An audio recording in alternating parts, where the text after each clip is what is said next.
Hey everyone, welcome back. Today I'm going to be doing my favorite books of 2024. All right, you may be wondering why I'm doing my favorite books of 2024 in April of 2025. But that's because I wasn't on BookTube until this year. So I polled you guys and gave this video as an option. And several of you wanted to see what my favorite books of 2024 were. So I figured might as well do it. But I do have my Goodreads up here, so I'm going to be referring to that. I read last year 57 books. My goal was to read 20. In 2023, my goal was 24 books and I read 25.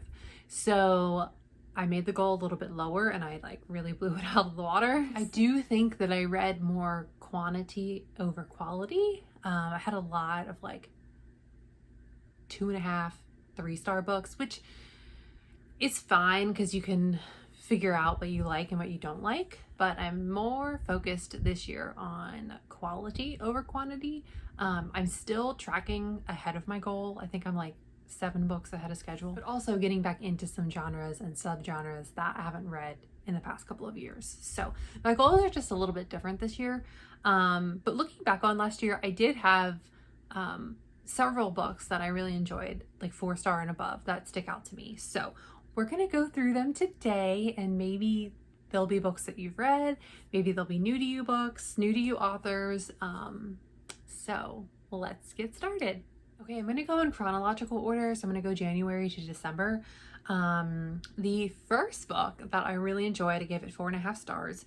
It was by an author that was new to me. Her name is Lauren Kwong Jensen, and it was The Red String Theory. Guys, this book had such strong serendipity vibes. If you like that movie at all, you need to read that book. It is a great romance book.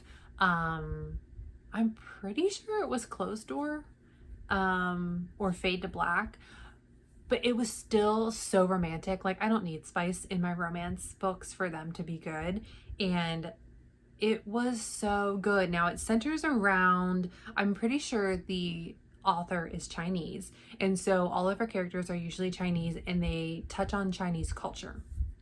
So in this book, the Red String Theory is a theory within Chinese culture about soulmates and how people are connected. So that plays a role in the book, but also the female main character is an artist. And so there's an art installation in New York City, which is why she's there. She might also live there. It's been a while since I read it. But that's how the two main characters meet, is through this installation, and it's set in New York City. And I love books that are set in New York City. So yeah. At least I'm pretty sure it's in New York City. Maybe I should look that up because it has been a while. Okay, yes, it is New York City. I was could you imagine if it was San Francisco or somewhere that is nowhere near New York City?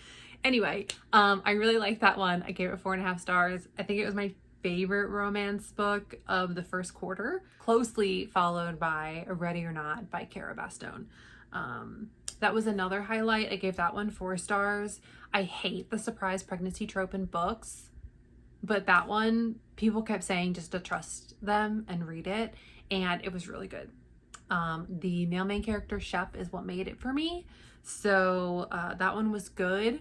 Gave it 4 stars. A nonfiction book from the first quarter of 2024 is Feminist Prayers for My Daughter. And that one is by Shannon K. Evans.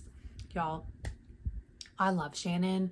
She is a Catholic writer, and I follow her on Instagram. We talk back and forth. Sometimes we're not by any means friends, but she's just very kind and very open. And I loved her book. I got it for Christmas, I think, or did I get it from the library? Honestly, I can't remember how I got it. Don't think I own it. I have her newest one. I got that one for Christmas last year, but maybe I got the other one from the library. Anyway, it was really good. I don't have children, so I was maybe I shouldn't read it because it's kind of these poems or essays about prayers and petitions for what Shannon wants for her daughter. But it was really, really good. And you could even look at the book through like a reparenting of yourself. It's phenomenal. I really like her theological take on things. It was really good. I gave that one 5 stars. Forgot to give the star rating. That one got 5 stars because I loved it. Okay, then I went into a little bit of a slump until the summer, and I'm gonna have 2 books next that are probably like on everyone's top read list last year. But the first is Just for the Summer by Abby Jimenez. 4.5 stars on this one. It was almost a 5 star, but just a couple little things knocked it down.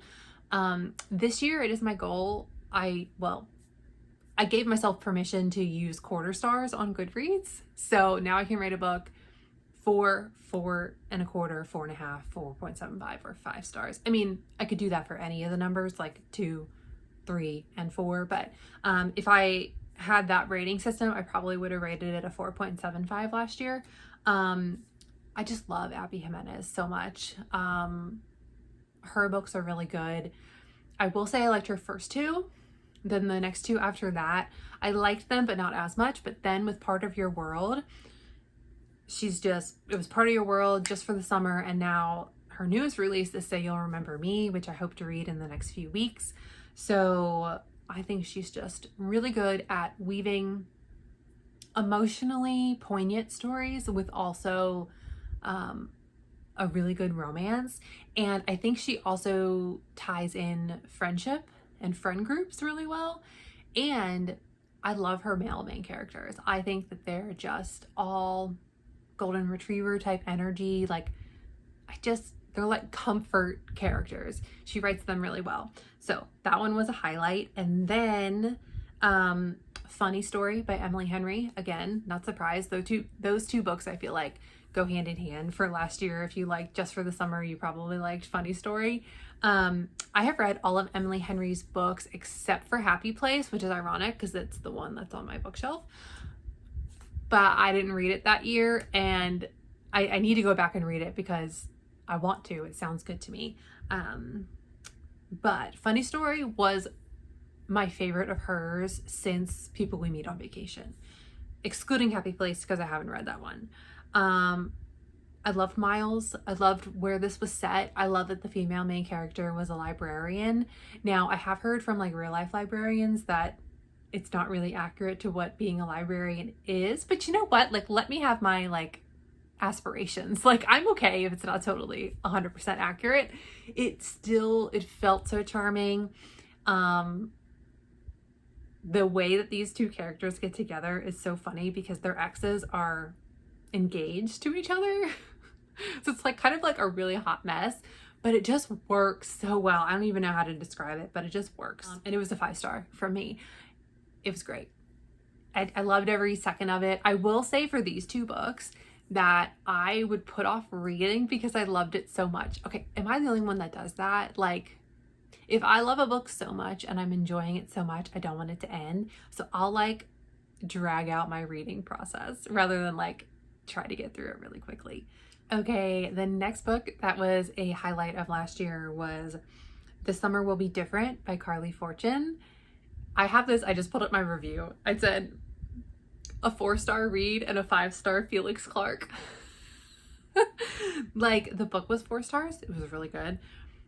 It was set in Prince Edward Island. So I love books set in Canada, and this one had like a really coastal feel, so just really hit for summer. But the male main character in this, you guys, he was so good. I gave him 5 stars. I loved him. He was great. So that was my first Carly Fortune book that I have read, and I think she's coming out with her 4th book this year, so it really makes me want to go back and read the first 2 and then read this one when it comes out. And there's not enough time to read all the books that I want to read. The struggle is so real. Next up, 4.5 star read is The X-Files by Jessica Joyce. Oh my goodness. This was another highlight. Second chance romance. I'm such a sucker for second chance romance. You don't even know. Like, it is one of my favorite tropes. I feel like there's built-in angst, and I just love it. It was so good. it was just such a warm hug of a book, but it's still like there was a lot of tension between the two love interests, and the yearning on the mailman character's part just was wonderful. And I actually had a friend who recently read this book, and we were talking back and forth over Messenger about it, and I was like, just reminded of how much I really enjoyed that book last year. And then the last favorite book of the year, so let me tell you, I really think it was like first half of the year had the best reads for me, and then like looking at it, like starting September onward, maybe even August onward, not that great. But I do have one last 5-star read, and that is The Third Gilmore Girl by Kelly Bishop. You guys, this memoir was just everything to me. I read it on audio through Libby. It was a Goodreads Choice winner last year, rightfully so. Kelly Bishop's life is so fascinating. I did not know a lot of her history. She is just one cool woman. I don't know how to say it any other way. I thought her story, and it's kind of weird to rate a memoir, right? Because you're like rating someone's life, but that's not really it. I'm like rating the way she wrote about her life. And it was so engaging. If you love Gilmore Girls, Emily Gilmore is iconic. So yeah, this book was just great. It was fabulous. She got started on Broadway, moved into being a film actress, and then like her biggest role, obviously, being Emily Gilmore on Gilmore Girls. She's just awesome. So it was such a delight to read her story and hear more about her life. It just kind of felt like you were sitting down with her to get coffee, and she was just telling you different stories about her life. And the one part, oh God, when they talk about Richard Herman, I cannot. So Richard Herman played her husband on the show, or not Richard Herman, stop it. His name is Edward Herman. His character is Richard Gilmore. Oh my gosh, I smashed those two together. Sorry. When she talks about Edward Herman, I can't. I was distraught. I was like crying in my car because I just adore Emily and Richard on the show. Hot take, Richard Gilmore is my favorite character on Gilmore Girls. I adore him. I think he is just, he has his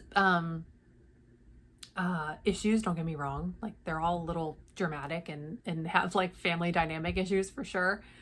But I just think his character arc is incredible. Like when you go back and you rewatch like season 1 and then you see him throughout the whole series, it is just, I just love how the actor played Richard so much.